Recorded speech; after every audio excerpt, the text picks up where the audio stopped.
Headlines ಬನ್ನಿ ನೋಡ್ಕೊಂಬೋಣ. ಸಚಿವ ಸಂಪುಟ ರಚನೆಗೆ ಜೋರಾಯಿತು ಕಸರತ್ತು. ದೆಹಲಿಯಲ್ಲೇ ಬೀಡು ಬಿಟ್ಟ ಕಾಂಗ್ರೆಸ್ ಜೋಡೆತ್ತು. ಹೈಕಮಾಂಡ್ ಕೈಯಲ್ಲಿ ಮೂರು ಪಟ್ಟಿ.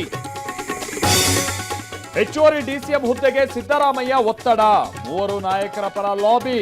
ಪತ್ನಿಗೆ ರಾಜ್ಯಸಭೆ ಎಂದ ಆಫರ್ ತಿರಸ್ಕಾರ.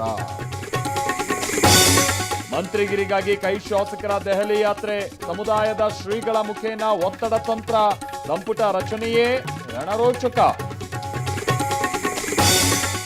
ಡಿಕೆ ಪದಗ್ರಹಣಕ್ಕೆ ಕೌಂಟ್ ಡೌನ್. ಕಾರ್ಯಕ್ರಮದ ಸಿದ್ಧತೆ ಪರಿಶೀಲಿಸಿದ ಬಂಡೆ ಬ್ರದರ್. ಪ್ರಮಾಣ ವಚನಕ್ಕೆ ಸಿಂಗಾರಗೊಳ್ತಾ ಇದೆ ಲೋಕಭವನ. ಸಂಪುಟ ಸರ್ಕಸ್ ಹೊತ್ತಲ್ಲೇ ಜಮೀರ್ ಆಡಿಯೋ ಸಂಚಲನ. ಎಐ ಸಂಭಾಷಣೆ ಆರೋಪ ಮಾಡಿ ಕೈ ಲೀಡರ್. ಸಚಿವ ಸ್ಥಾನ ಕೈತಪ್ಪಿಸೋದಕ್ಕೆ ಕುತಂತ್ರ ಅಂದ ಅಶೋಕ್.